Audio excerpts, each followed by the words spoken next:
reinforcements. Listen, we don't care about our mission. My team just wants to go home. Clear out this ship so we can escape. If you find any of us, we'll show you where the nearest fix is. We want nothing to do with those cursed things. Be cautious. The Defixios are coveted because of their power. I cannot predict their effects on you or your Warframe.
Reading fluctuations in your Warframe's power matrix.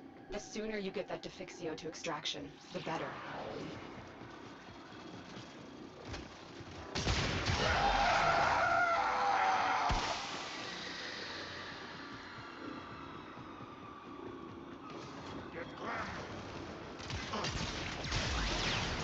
Stay focused. There's a heavy unit approaching.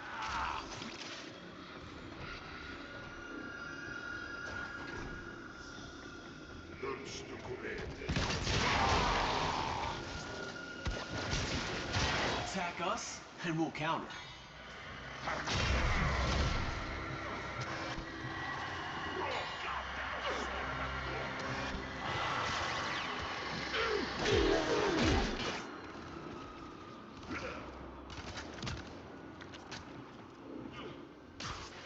Somebody.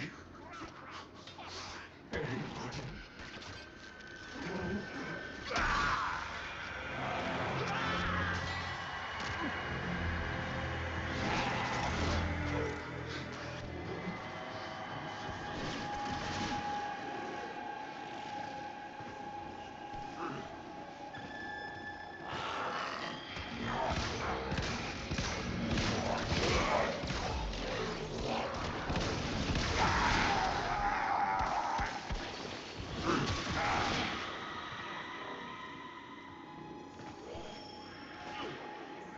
What is going on? I need help. Take this. I got a lock on a Defixio, but I just can't bring myself to touch it.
Stay focused. There's a heavy unit approaching.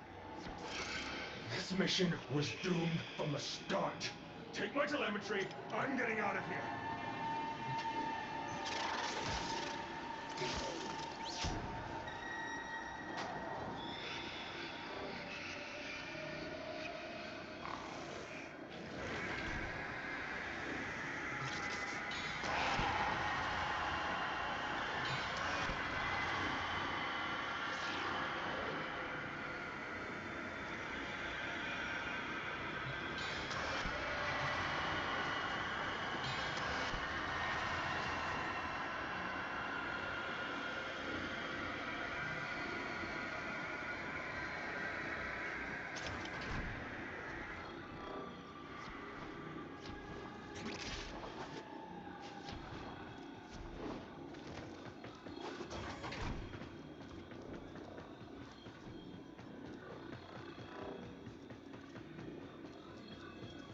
Marines inbound.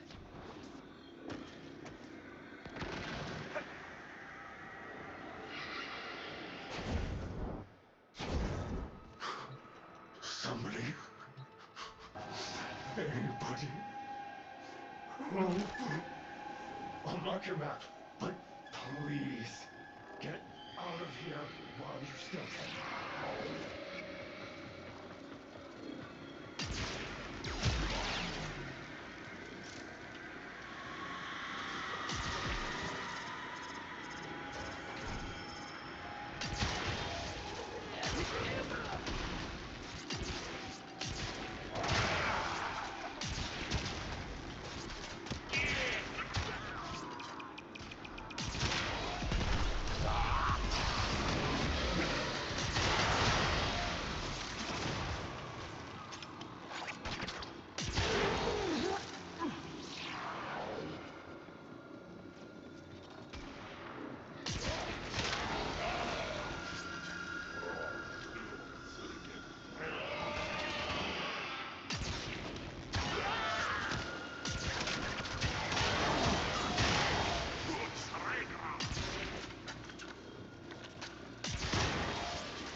I don't want to die.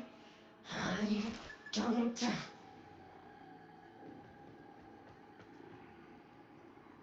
Stay focused. There's a heavy unit approaching. Pateno, marking the Defixios on your map, but if you know what's good for you, you won't touch them.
Resistance subdued. Find a Defixio and get to extraction.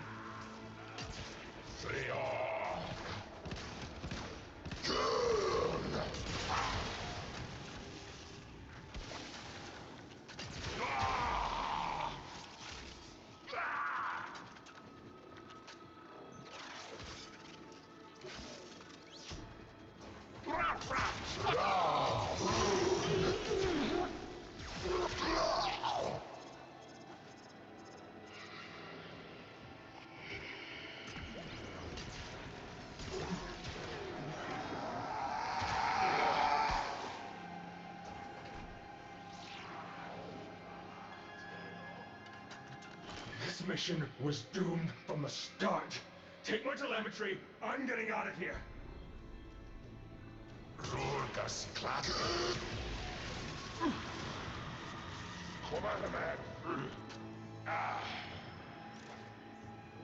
A Warframe is strong.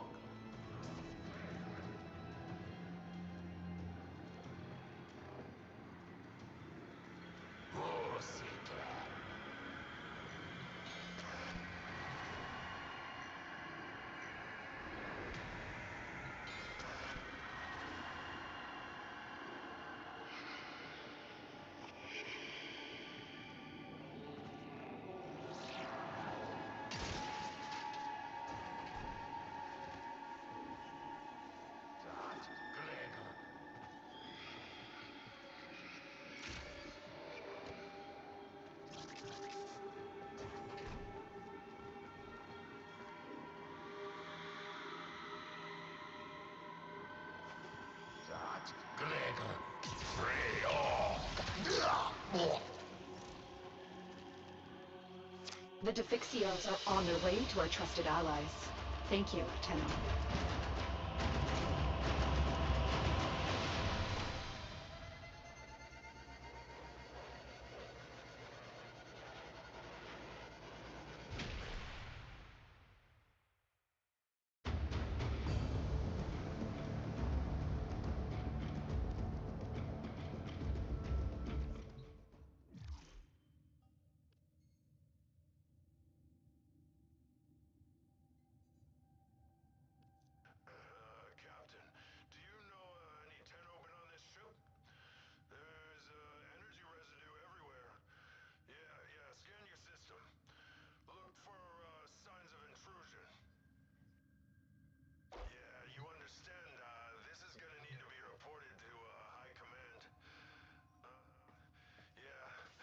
This is very serious.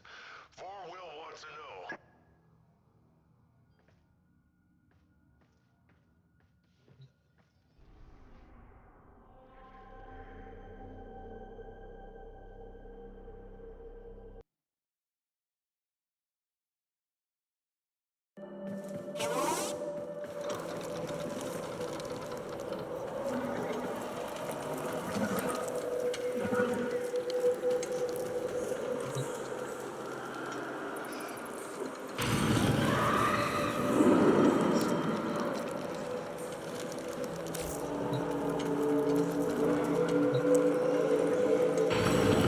There was once a Dax cavalry woman, the lover of an Orokin couple named Corfel and Aurelia.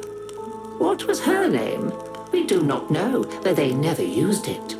They called her by many pet names, though. For an exotic pet she was to them. Little Sweetness, Tender Petal, Wild Rider. Had Mere Dax been known to be engaging in relations with her betters, she would have been executed on the spot. But the couple's power and influence was such that the affair would never be publicly addressed. Still, they feared to use her name, for names have power. Many gifts they gave her, fine armor, rubido rings, and a horse of her own, on the condition that she never ever named it. Names were for people, not possessions. So long as it remained a mere nameless thing, she would never love it more than them. But the rider could not bear to deny her friend the simple kindness of a name. So she whispered into its ear, "You are Regala, freshness after rain." And just as the couple had feared, she came to love the horse dearly. This was intolerable to them. The horse had to go. An accidental impalement was arranged. But fate played a cruel trick, and both rider and horse were impaled. Corfel and Irelia hastened to her side. Ignoring the dying horse, they fretted over their lover as she coughed blood. Continuity was out of the question. In desperation, they turned to a certain expert and pleaded with him to let her live forever. He returned the rider to them, transformed to a warrior of living steel. Her sweet and pretty face looked upon them with a smile that would never fade. For all their talk of forever, they wearied of her immediately. Now that the relationship was no longer taboo, they abandoned it. Parties became awkward when the rider stood vacantly by, useless as an abandoned doll. She had to go. They agreed. So, arrangements were made with a master of industry, and the rider, all unknowing, accompanied the couple to a facility.